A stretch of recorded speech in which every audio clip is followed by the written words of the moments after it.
형제가 죄를 범할 때 우리는 어떻게 해야 될까? 라는 내용이었습니다. 우리는 형제가 죄를 범한 일로 인하여서 어떻게 해야 될까? 최종적으로 용서를 해야 됩니다. 최종적으로 용서를 해야 된다는 것이 기독교적인 가르침일 것입니다. 그런데 그 용서에 대한 방법에 대해서 우리가 계속해서 살펴보았다는 것입니다. 어떤 과정과 어떤 절차를 거쳐야 될 것인지.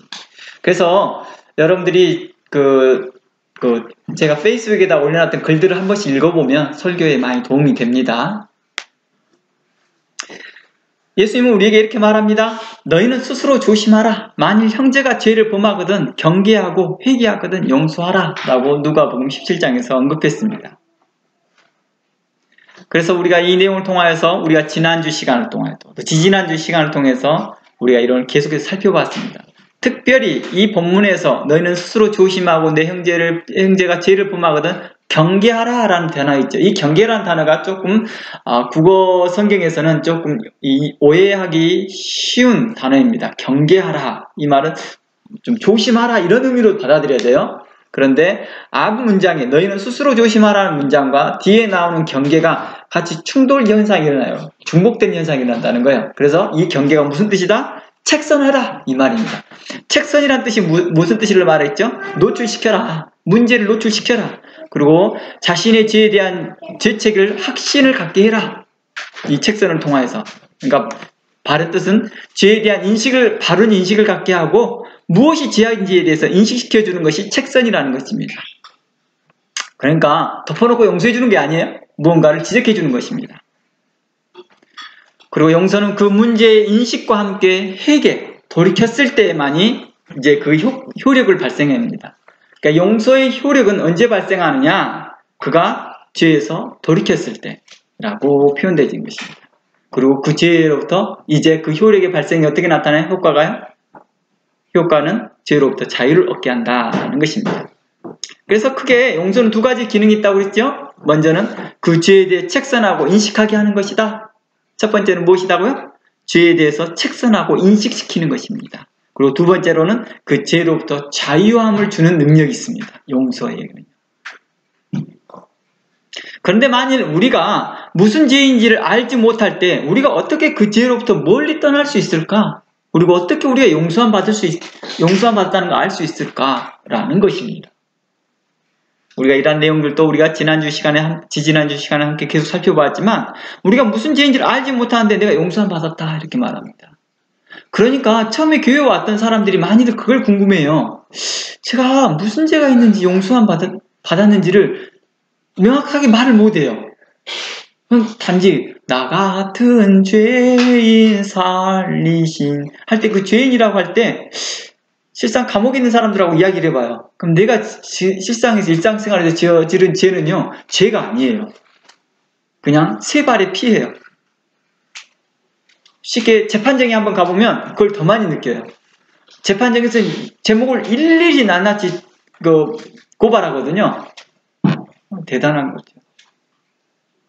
그러니까 그런 인식이 없는 상태에서 우리가 죄인이었다라고 생각되어지고 그 죄를 용서를 하라고 하니까 뭘 용서를 받아야 될지 모르는 거죠. 그냥 교리적으로 이해되어지는 것이죠. 교리적 이해가 우리로 어떤 생활을 하냐? 신앙생활을 하는데 굉장히 맹점을 얻게 한다는 거예요. 그러니까 신앙의 삶은 없어요. 단지 구원의 은총만 있는 거예요. 바로 이러한 부분들을 우리는 생각해 봐야 될 것입니다. 책선을 받지도 않고 그리고 죄에 대한 인식함이 없이 용서함 받았다고 하는 사람은 참된 자유를 느낄 수 없겠죠. 그래서 에베소서 우리가 1장을 살펴보고 2장을 살펴볼 때 이 내용을 말을 했거든요. 허물과 죄로 죽었던 너희를 살리셨도다. 그때에는 너희가 이방과 같이 행하였고 이방인이었고 또 언약에 있어서는 외인이었고 이방인이었다. 그러면서 제가 구체적으로 이야기했죠. 유대인의 예배에 참여하기 위해서는 어떤 과정을 거쳐야 했었느냐. 이방인이 정말 어려운 과정을 거쳐서 예배에 참여했다 할지라도 그들이 성전 안에 들어올 수 있었느냐. 못했다는 거예요. 그럼에도. 그런데 그리스도로 말미암아서 우리가 어떻게 심지어 지성소까지 들어가게 되는 이 지성소는 누구가 들어가요? 오직 유대인 중에서 순수 혈통이 레위지파에만이 들어갈 수 있는 곳이었거든요. 그것도 그 레위지파 중에서 이 지성소 중에 누구만 대제사장들이나 그 제사장들이 일하는 사람들만이 들어갈 수 있던 곳을 우리가 들어간대요. 그러니 이 엄청난 놀라운 은혜가 우리에게 있다라는 거죠. 이걸 인식시켜주는 거예요. 교육하고요. 근데 이런 인식함이 없이 와, 죄 용서 받았대. 나 구원받았나 봐. 이렇게 하는 거예요. 그러니까 영주권을 막 얼떨결에 받아버린 거예요.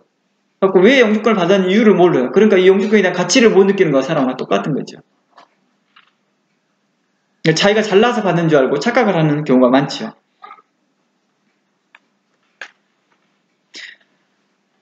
그래서 이러한 부분들에서 우리는 죄를 범한 형제를 먼저 책선하고 그 죄로부터 낙담하거나 근심에 빠지지 않기 위해서 또 그 죄에서 자유함을 얻도록 우리는 용서하는 것입니다. 왜냐? 우리가 또한 그렇게 용서를 받았기 때문이다 라고 말합니다. 그러면 그 죄에 대한 바른 인식을 어떻게 우리가 알 수 있을까요? 죄에 대한 바른 인식을 어떤 사건을 통해서 우리가 알 수 있을까요? 여러 물질적인 또 여러 환경적인 요소를 통해서 우리는 얻을 수 있습니다. 예를 들어 사건, 사고를 통해서 아니면 직접 지적을 당합니다. 우리 그런 거 있잖아요.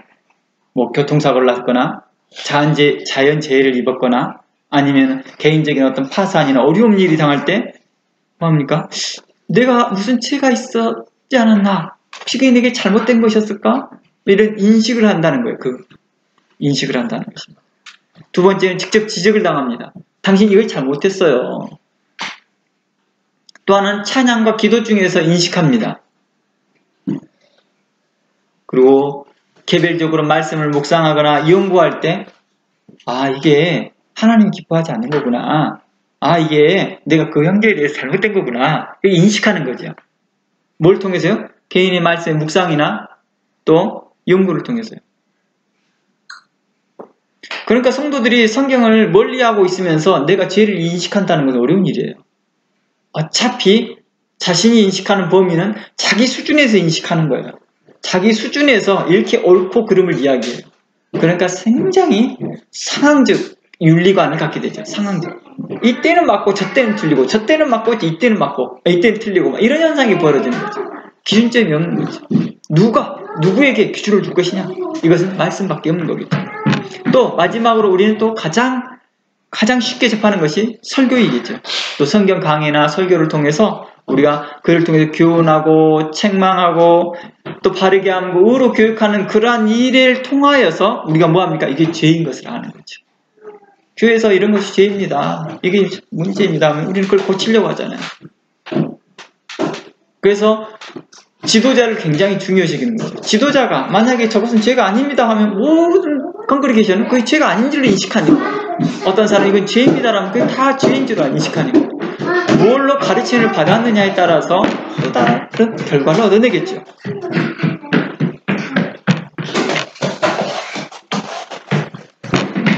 그래서 이제 우리가 그 문제에 지적을 당했어요. 문제를 지적을 당했으면 그걸 어떻게 떠나야 될까요? 어떻게 이제 우리는 회개하고 돌이킬 수 있을까요? 우리는 개인 기도를 통하여서 금식이나 헌금이나 이런 걸 통해서 그것을 뭐합니까? 문제를 떠나고 있다는 것입니다. 제가 여기서 말하고 있는 이 헌금 같은 경우는 제사적 개념을 이야기합니다. 제사적 경험이요. 제사에 있어서 어떤 게 있습니까? 죄에 대해서 이렇게 그 희생제물 드리잖아요. 희생제물 드리는 개념이라고 생각합니다. 또 어떻게 합니까? 당사자에게 직접 고백합니다. 당사자에게 나 잘못했습니다 라고 하는 그런 직접적인 고백이죠. 그리고 어떤 세 번째는 정당한 어떤 행위가 나타나겠죠. 우리가 지난번에 살펴봤던 내용의 세리의 왕이 이렇게 말합니다. 너희들 정당하게 회개에 합당한 열매를 맺어라. 그 회개에 합당한 열매를 맺기 위해 정당한 행위가 나타납니다. 자, 우리 삭개오라는 내용을 알죠? 삭개오라는 사람도 이렇게 말합니다. 내가 다른 사람의 물건을 훔쳤거나 갈취했거나 그러면 내가 몇 배를 갚겠습니다 할 때 예수님이 이렇게 말하거든요. 너희 집에 구원이 이르렀다. 오늘날 너희 집에 구원이 이르렀다. 그러니까 구원이라고 하는 것은 어떤 일이 일어났어요? 어떤 행위에 대해서 어떤 책망에 대해서 책선에 대해서 반응이 일어나고 있는 겁니다. 그때 우리는 그 사람에게 대하여서 이제 용서함 받는 그 과정을 가정 안에 들어와 있다라고 볼 수 있는 거죠. 그럼 용서함 받았다는 그 증거는 어디 있을까요? 내가 용서함 받았다는 거예요. 그 마음의 기쁨이겠죠. 마음의 그 자유로움, 마음의 그 기쁨이겠죠.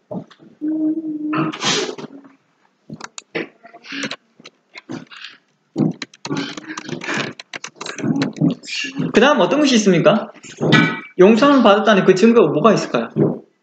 용서해주는 사람이 있어야겠죠. 용서해주는 그 사람이 있어야 되는 거죠. 그래야지만 용서함 받았다는 증거가 있는 거죠. 그렇죠? 용서해주는 사람이 있어야 되는 것입니다. 또 이것들이 용서해주는 또 다른 근거로는 용서해주는 그 말씀의 근거가 있어야 되는 거죠. 용서해주세요. 그러니까 내가 예수 그리스도 안에 있으면 새로운 피조물이라. 그리고 예수 그리스도 안에 있으면 결코 정죄함이 없다. 이런 말씀들의 근거가 있어야 되는 거잖아요. 그렇죠? 그런 근거를 가지고 나는 하나님께 용서함 받았습니다. 이런 말들을 쓸 수 있는 거겠죠. 또한 용서함 받았다는 믿음이 또 있어야 돼요. 그러니까 용서함 받았다는 믿는 믿음, 이 믿음이 또한 있는 것이죠. 뭐 여러 가지 또 증거도 있죠. 눈물의 회개, 금식을 통하여서 나타나는 오는 그 기쁨, 그런 여러 가지 그 증거들이 함께 복합되고 있죠. 제가 이제 페이스북에 올려놨던 거 페이스북에 들어와서 봤는지 모르겠는데, 밀양이라는 그 스크립트 봤는지 모르겠지만, 오늘 내용을 나누려고 잠시 올려놓은 거예요. 어젠가 그젠가 제가 올려놨던 그 페이스북 내용에서 보면, 오늘 설교 내용이 어느 정도, 투영이 되고 있어요. 그 밀양이라는 영화가 굉장히 오래전에 나왔어요. 2007년인가에 나왔던 영화입니다. 굉장히 오래된 영화이거든요. 근데 그 영화가 한번 나오면서 기독교와 우리 한국 사회에 굉장히 큰 반영을 일으켰습니다. 이 영화에서 말하고자 하는 게 어떤 걸 말해주고 싶었냐? 일반적으로 교회가 가르치는 용서, 성도들이 이해하는 용서에 대해서 우회적으로 잘못됐음을 지적하고 있어요. 우리가 교회에서나 일반적으로 성도들이 알고 있는 용서의 개념이 뭔가가 좀 something wrong이다, 잘못된 것 같다 라고 하는 것을 우회적으로 비판하고 있는 거죠. 이 영화에서 무엇이 문제가 되고 있을까요? 이 영화에서 문제가 되고 있는 게 뭘까? 마태복음 5장 봐봅니다.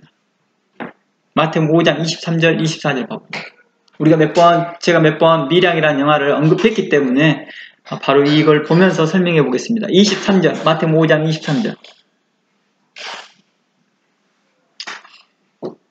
자, 보면, 그러므로 예물을 제단에 드리다가 거기서 내 형제에게 원망 들을 만한 일이 있는 줄 생각나거든 예물을 제단 앞에 두고 먼저 가서 형제와 화목하고 구해 와서 뭘 드리라?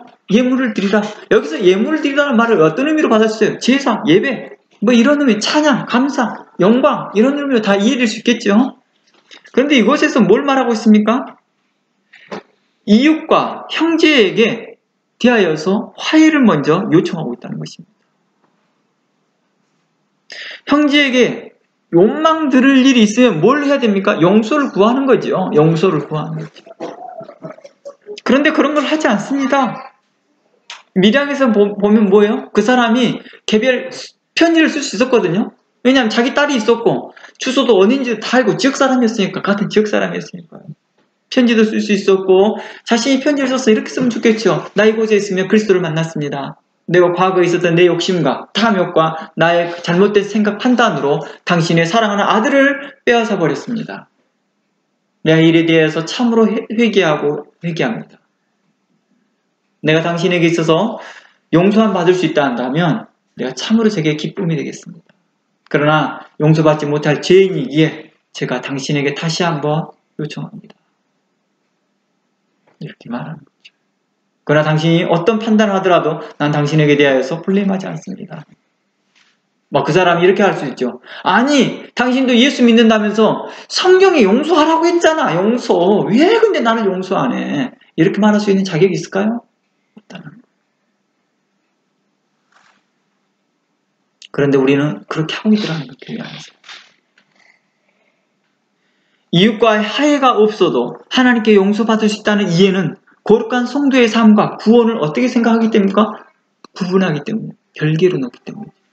그러니까 우리가 에베소서 강의를 하면서 우리가 계속해서 뭘 살펴봤습니까? 에베소 4장 1절에서 클라이막스로 갔지요. 바로 성도에 합당한 삶을 살아라. 이것을 말하기 위해서 1장, 2장, 3장을 이야기를 꺼냈다는 거예요.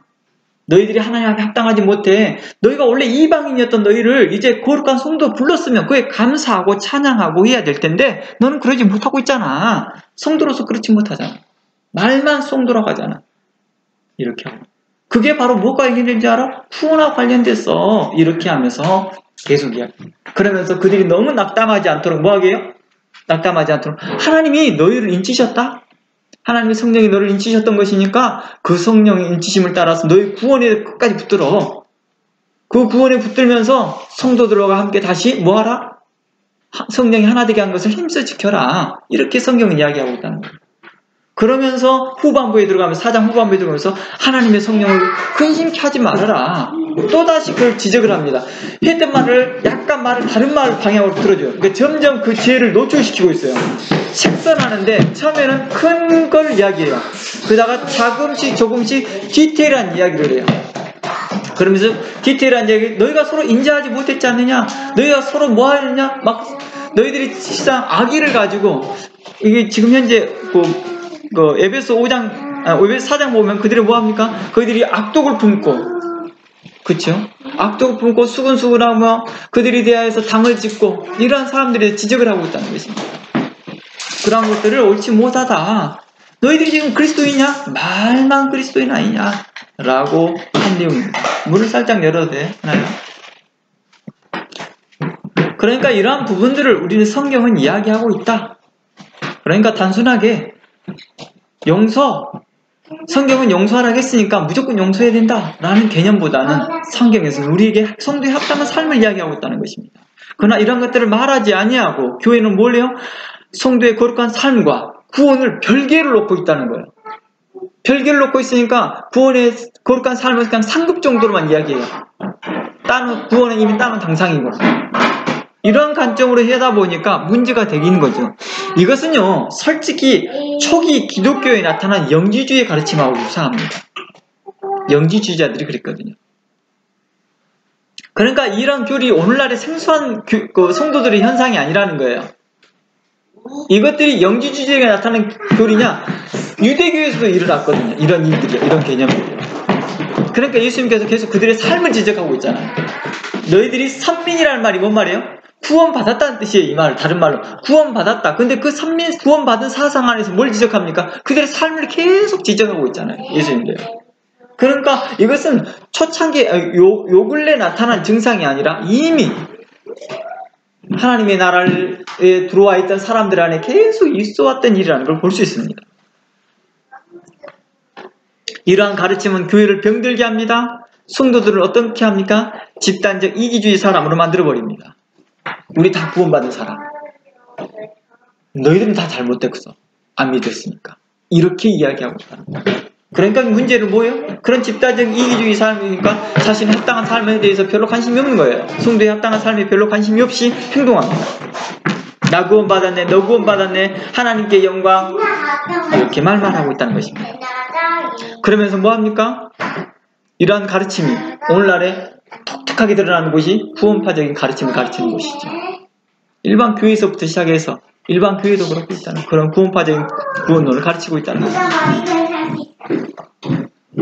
자신만 평안하면 되고 내가 손을 들어 찬양하고 울면서 찬양하고 기쁨으로 찬양하면 된다는 식의 신앙생활이 우리의 마음을 더욱더 말씀에 대하여 강팍하게 만들고 있다는 것입니다. 또한 이 일로 인해서 그 마음이 마치 지방에 낀 사람처럼 말씀을 듣는데 둔하게 한다는 것입니다. 병들어 있는 신앙생활, 건강하지 못하고 제대로 양육받지 못하고 제대로 책선받지 못하는 이러한 신앙생활이 우리로 점점 병들게 하더라고요. 제 원상이 되고 있더라는 거예요. 피해자에게는 사과도 하지 않는 채 자신의 죄는 하나님께 용서받다며 오히려 큰소리치던 거짓 목회자들도 있습니다. 그리고 또 누구까지 목자들부터 성도들까지 다양하게 나타납니다. 교회 안에서. 실상 그들은 거룩하다 거룩하다 하나 소리요. 그들은 이방인들에게 욕을 먹고 있고 이방인들에게 멸시를 받고 있다는 것입니다. 객관적인 불법적인 증거가 나왔음에도 불구하고 자신을 뭐라고요? 다윗으로 비교합니다. 다윗. 그 유명한 어느 목사 있었죠. 자신을 다윗으로 비교합니다. 객관적인 증거가 다 나왔거든요. 녹음 파일도 다 나왔거든요. 동영상도 다 나왔거든요. 그런데도 뭐 떳떳해요. 그러면 자신을 다윗으로 비교합니다. 또 다른 선지자들하고 비교합니다. 또한 어떤 성도는 부정적인 방법으로 부를 축적하고 심지어 사회를 큰 혼란에 빠뜨린 자도 여전히 교회에서 장로를 해요. 자기가. 심지어 대통령까지도 합니다. 하나님 일을 한다고 말하면서 하나님께 헌금하고 봉사한다고도 말합니다. 그리고 사람들 앞에서 겸손한 척 나 같은 죄인이 나 같은 사람 이렇게 말을 해요. 이 사람들은 또 이렇게도 말합니다. 이런 부와 축적에서 다 하나님의 은혜입니다. 이게 과연 하나님의 은혜일까요? 하나님의 은혜로 거짓으로 그 사람을 불법으로 돈을 얻은 게 거의 과연 하나님의 은혜일까요? 이 일을 통하여서 많은 피해자가 발생했는데도 이것이 하나님의 은혜일까요?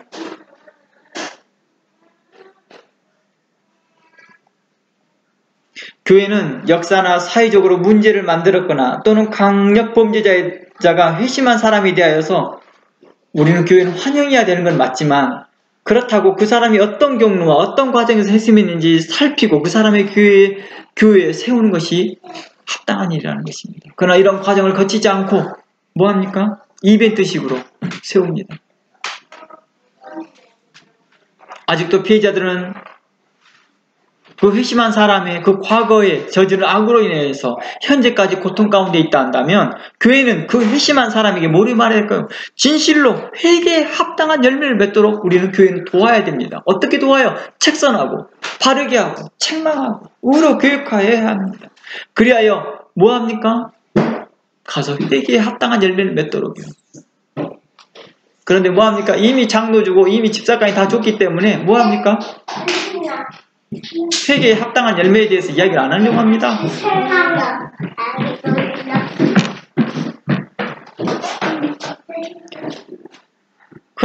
그래서 우리는 어떻게 합니까? 피해자들에게 진정한 사과와 자신이 저지른 잘못에 대해 피해자에게 진정한 용서를 구할 수 있도록 교회는 계속해서 교훈하고 책망해야 돼요. 우리 그런 거 있잖아요. 좋은 부모님 밑에서 교육받은 사람들은요, 자녀들을 어떻게 하는지 아세요? 너 가서 사과해. 네 친구한테 꼭 사과해. 이렇게 교육을 받거든요. 근데 건강하게 얘들이 양육받지 못하면 뭐합니까? 뭐증 냅둬버려요. 아이들을 강하게 디스플린하지 않습니다. 때리지 마라 하니까 안 때리는 것만이 아주 자녀들 잘 키운다고 착각을 합니다. 아이들에게 험한 말을 하지 않는 것이 원칙이라고 생각하기 때문에 아이들에게 험한 말 자체도 안 해버립니다. 아이들이 삐뚤어져 가고 있는 겁니다. 그러니까 어떻습니까? 교회는요. 집단 이기주의예요. 다 사람들은 인격자인처럼 모여 앉아 있습니다. 그러나 그 속 안에는 다 탐욕과 불법으로 가득 차 있으면서 그들이 예배드린다 하고 있다는 것입니다. 하나님의 공의로우심에 대해서는 언급하고 싶어 하지 않습니다. 하나님의 의로우심과 선하심에 대해서 말하고 싶어 하지 않고 어떻게 합니까? 다 자신을 이해해 주는 것으로만 그 이해해 준다라는 개념을 다 뭘로 어떤 단어를 써요? 다 사랑이라는 단어를 써버린다는 거예요. 자신을 이해받고 싶다, 자신만 이해된다라고 하는 이해되어진다라는 관점에서 사랑. 근데 이건 심히 사랑을 왜곡하고 있다는 것이죠.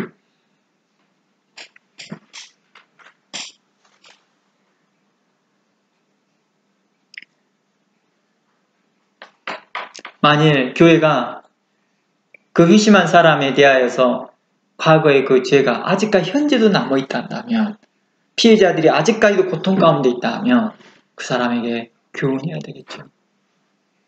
우리가 당신의 과거를 잘 알지 못한 상태에서 장로까지 주었습니다.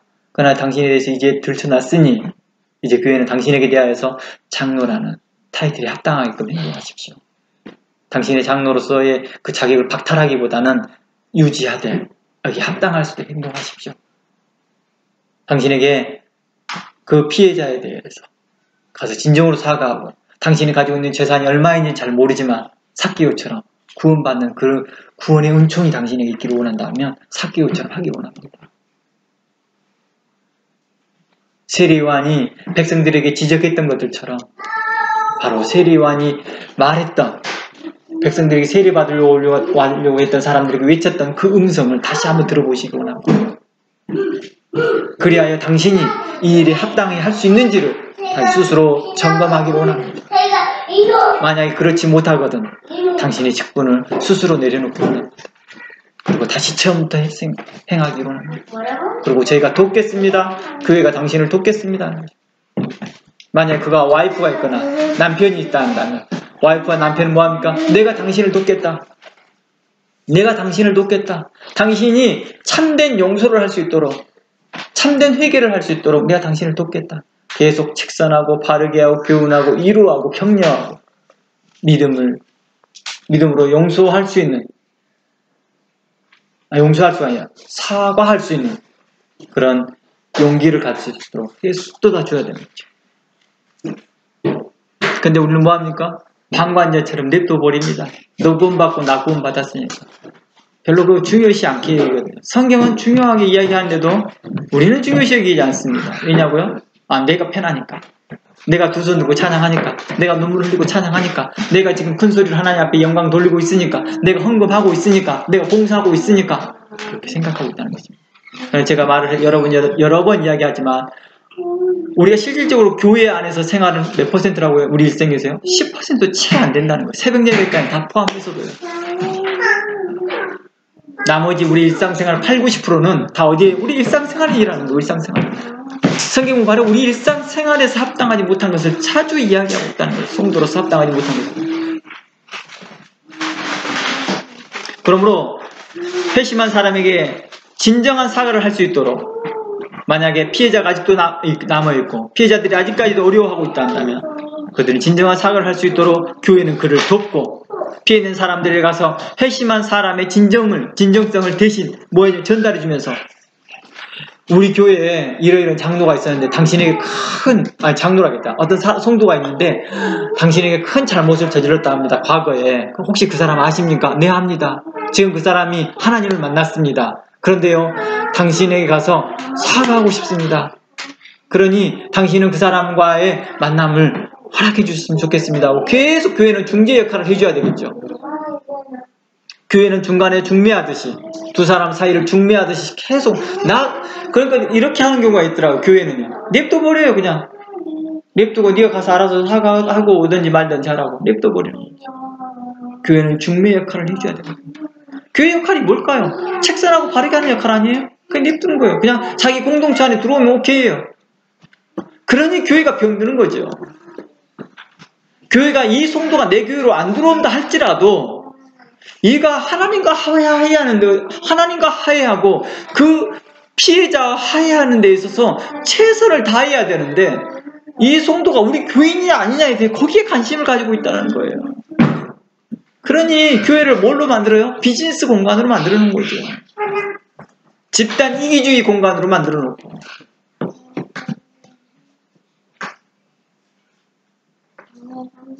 교회는 그러한 사람들이 가서 우리가 돕겠습니다.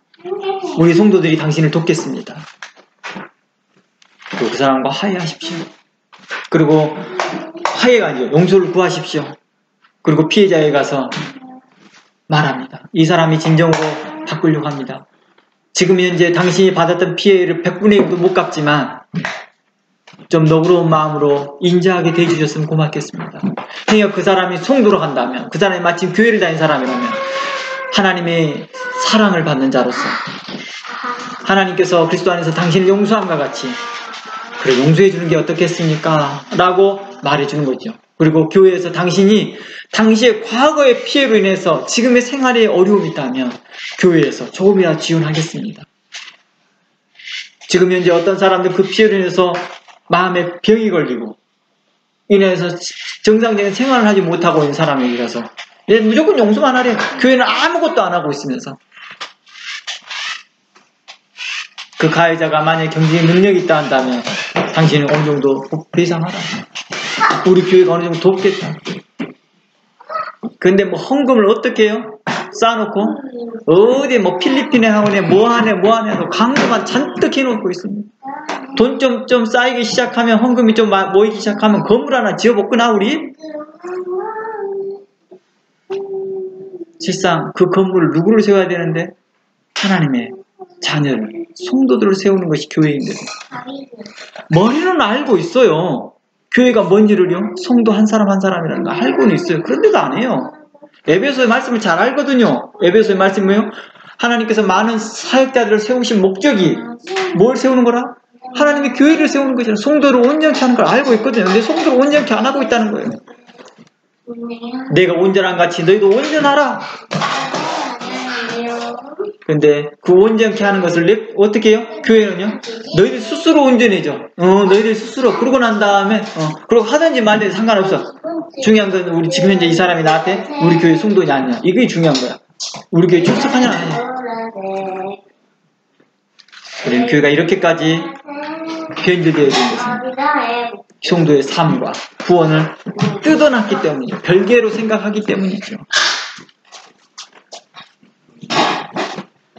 그러므로 회심한 사람에게 진정한 사과를 할 수 있도록 교회는 돕고 피해받은 사람에게는 가서 회심한 사람의 진정성을 전달해 줄 수 있는 그런 지혜가 필요하다는 것입니다. 그래야 서로 평화롭게 화평해 지낼 수 있도록 교회가 도와야 되는 것입니다. 그리스도께서 하나님과 우리 사이가 불편하였을 때 그리스도께서 우리를 대신하여 희생하시면서까지 우리를 화목해 하셨던 것처럼 근데 우리는 어떻게 해요? 자신이 피해받을까봐 자기 교회가 피해받을까봐 자기 이미지에 타격을 받을까 안 합니다. 불편하거든요. 귀찮거든요. 간섭 안 합니다.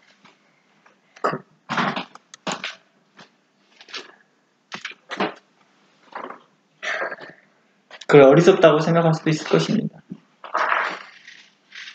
우리는 그것이 그리스도에 합당한 삶이 아닌 것을 성경은 여러 곳에서 이야기하나 우리는 그것을 모르고 사는 것 같습니다.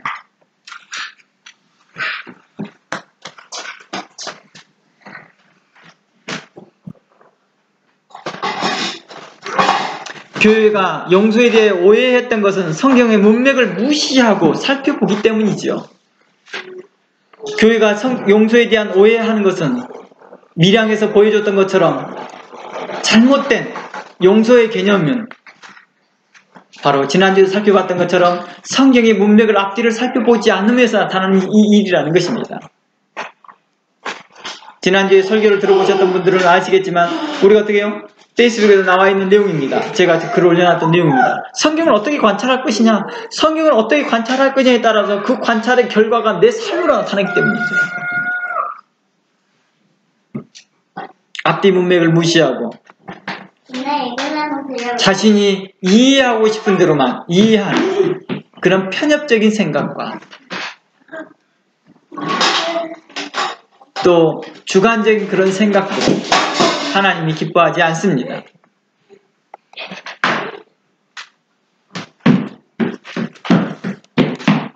우리가 지난주에 살펴봤던 마태복음 18장을 통하여서 1만 달란트 탕감받았던 사람과 그 사람의 행동이 어땠습니까? 엎드려 간구했다고 말합니다. 그리고 다시 그 사람이 감옥에 갔던 것은 간절히 자신의 문제에 대해서 참아달라고 간구했던 어떤 사람에 대해서 긍휼을 베풀지 않았기 때문입니다. 무조건 용서를 안 해줬기 때문이 아니라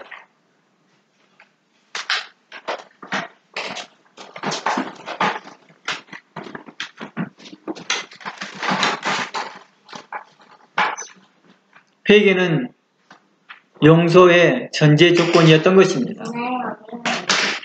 회개 없는 용서는 없다는 것입니다. 그러겠죠. 잘못을 뉘우치지 않고 있는 자들에게 용서라는 건 없는 거겠죠. 회개 없는 용서는 이단적 가르침일 것이고 바로 영주주의적 가르침이라는 것입니다. 하나님은 무조건적으로 용서해 줄까요? 그렇지 않다는 것입니다. 하나님은 죄인이 죄값을 치르지 않는데도 용서해 주지는 않는다는 것입니다. 성경은 정확하게 이렇게 말합니다. 하나님은 그 죄값을 대신 치르겠다는 것입니다. 우리를 대신하여서. 우리가 그 죄값을 스스로 치를 수 없으니까요. 그래서 우리 대신 하나님의 아들 독생자 예수 그리스도께서 우리를 대신하여 대속 치르셨다는 것입니다. 그래서 5장 2절 말씀에 이렇게 하는 거죠. 5장 2절 에베소서 5장 2절 말씀에 그는 우리를 위하여 자신을 버리사 향기로운 제물과 생축으로 하나님께 드렸다라고 말하는 것입니다. 바울은 그리스도의 대속의 죽음을 향기로운 제물, 생축으로 표현하고 있는 것입니다. 어떤 신학자가 이렇게 말합니다. 이곳에서 말하는 제물과 생축을 이렇게 표현합니다. 제물은 예수 그리스도의 전 생애를 말하는 것이고 생축은 예수 그리스도께서 희생적 죽음을 말한다라고 말합니다. 여하튼 중요한 것은 생축과 제물을 둘 다 희생의 제사라는 것입니다. 그리스도의 희생의 제물이 그리스도의 희생과 순종이 바로 하나님 앞에 기쁨이 되었다는 것입니다.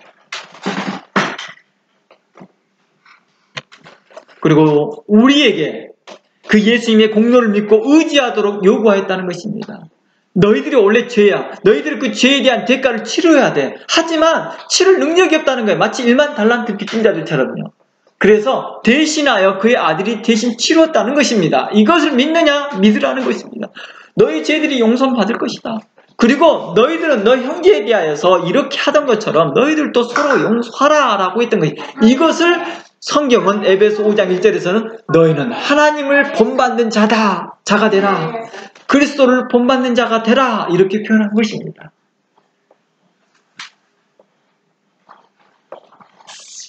어느 교우가 이런 말을 합니다. 어떤 성도들이요. 교회에 죄를 범한 사람이 있는데 왜 사랑으로 용서해 주지 않습니까? 라고 말합니다. 바로 그에 대한 대답이 어떻게 될까요? 교회에서 죄를 범한 사람이 있는데 왜 사랑으로 용서해 주지 않나요? 라고 하는 그 질문에 여러분들은 뭐라고 대답하겠습니까? 바로 회개하지 않는 이에게 참된 용서는 불가능하다라는 것입니다. 회개하지 않는 이에게 하는 용서란 마치 무엇과 같은지 아세요? 회개하지 않았어요. 근데 용서를 해줬어요. 그럼 무엇과 같은지 아세요? 마치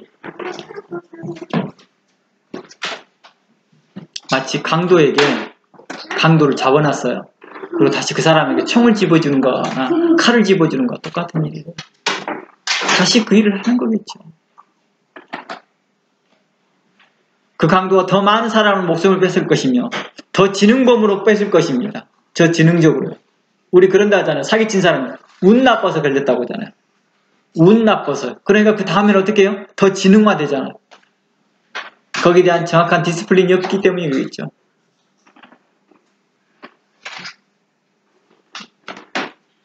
회개하는 이에게 용서란 마치 무엇과 같으냐? 썩은 사과와 같다라고 말합니다. 그리고 그 사과를 그 공동체 안에 넣으니까 어떻게 해요? 그 공동체 전체가 썩어버립니다. 원래 사과는 썩은 자리 있으면 그 과일 같은 거 빨리 빼내주잖아요. 그대로 놔두면 사과박스 전체가 썩어버리니까요. 전염력이 워낙 강하니까요. 악은 전파력이 굉장히 빠릅니다. 쉽게 본받고 쉽게 따라합니다. 그러니까 어떻게 교회는요 무조건 용서해 주래요. 그리고 무조건 용서한대요. 그러니까 어떻게 해요? 죄의 원상이 되고 있더라니까 그 안에가. 그러면서 뭐예요? 떳떳해요. 나 구원받은 하나님의 자녀야. 막 나 하나님께 사역을 해. 나 주의 이름으로 사역하고 있고 나 봉사도 하고 헌금도 하고 있고 나 찬양도 엄청 잘하고 있고 앞에서 찬양도까지 한다니까 이렇게 하고 있더라고요.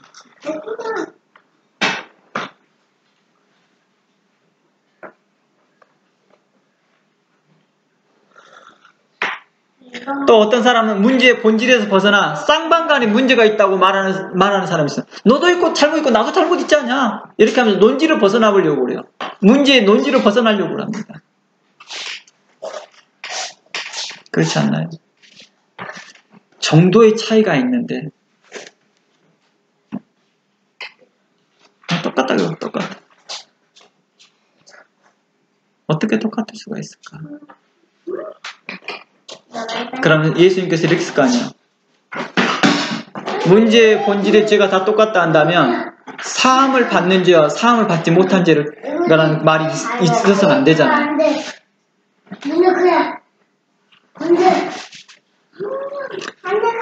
한 재밌는 이야기 하나 해드릴까요?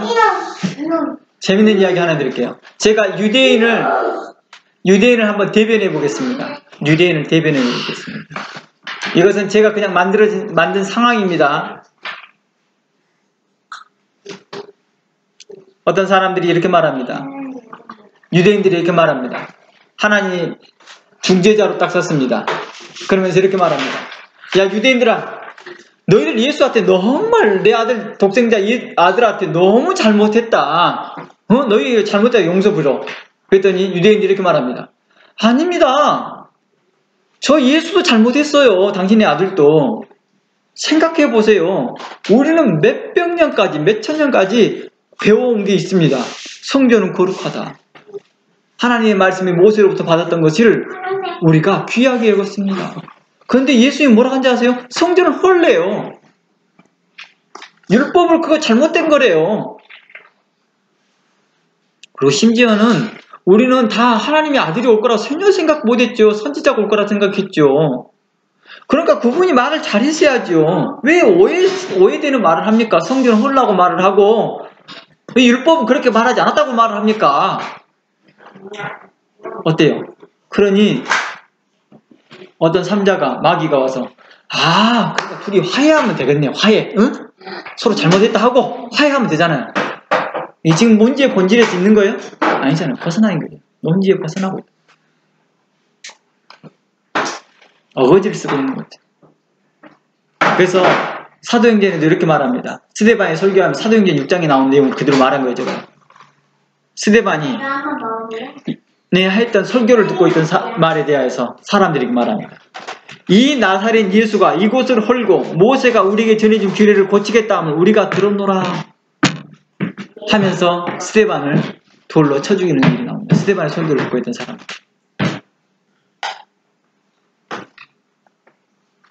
그리고 이렇게 말합니다. 우리가 솔직히 잘못은요, 예수가 선생이진 않았어요. 우리가 선지자까지는 않았어. 근데 그 말씀을 듣지 않고 이해 못하고 행한 것에 대해서는 우리가 잘못입니다. 이렇게 변명을 하더라는 거예요.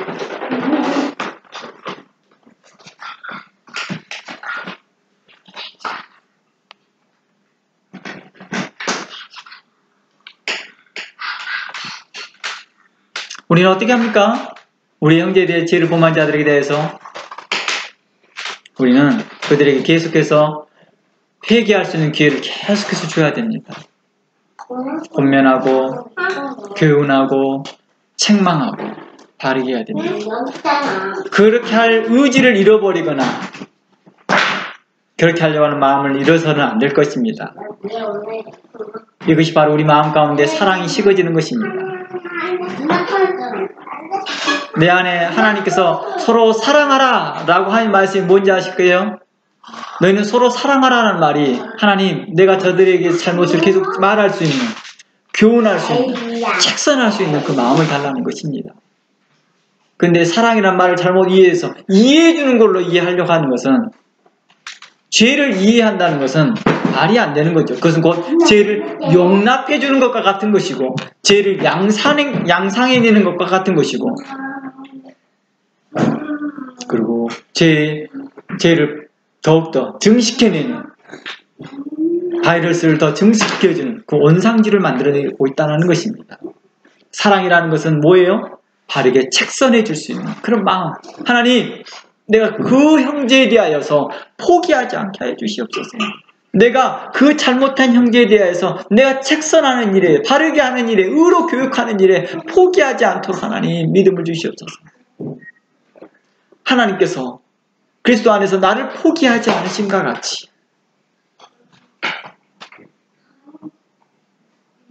나에게 긍휼을 베푸셨던 것처럼 내가 다른 형제에 대하여서도 긍휼을 베풀 수 있도록 도와주시옵소서 라고 하는 것입니다. 바로 이러한 것이 우리 안에 있어야 된다라고 성경은 말하고 있다는 것입니다. 그러므로 우리가 너희는 하나님을 본받는 자 되라 라고 하였을 때 하나님이 그리스도 안에서 우리를 용서함과 같이 우리를 사랑함과 같이 우리도 서로 사랑하는 것이 우리에게 필요하다라고 말하는 것입니다. 그리고 용서를 하려면 어떤 사람을 용서해 주는 거예요? 바르게 인식할 수 있도록 인식하는 자들을 용서하는 것이니까 죄에 대한 바른 인식을 할 수 있도록 책선해 주고 가르쳐 주고 교훈하는 일에 여러분들이 좌절하지 않기를 바라고 낙담하지 않기를 바랍니다. 시험에 들지 않기를 바랍니다. 이것이 바로 누가복음 17장에서 너희는 스스로 조심하라 라는 뜻입니다. 내가 이 일에 책선하다가 스스로 시험 들지 않도록 행여 나도 문제가 있는데 내가 들보가 있는데 다른 사람의 티끌을 지적하는 그런 실수를 범하지 않도록 스스로 조심하고 살펴서 하나님 말씀으로 그들을 교훈하고 바르게 하고 우루 교육하기 위해서 그 최종의 목적인 하나님의 사람으로서 구원의 사람으로서 우리가 서로 함께 화목하고 화해하며 선하며 하나님의 선하심 가운데 살기를 주의 이름으로 축원합니다. 기도합니다. 하나님 오늘도 우리를 살피시는 은혜 감사합니다. 주의 은혜가 우리 가운데 있게 하여 주시옵시고 주의 말씀이 우리 가운데 항상 함께 하사 하나님의 말씀으로 담대히 나아갈 수 있도록 믿음을 더하여 주시옵소서.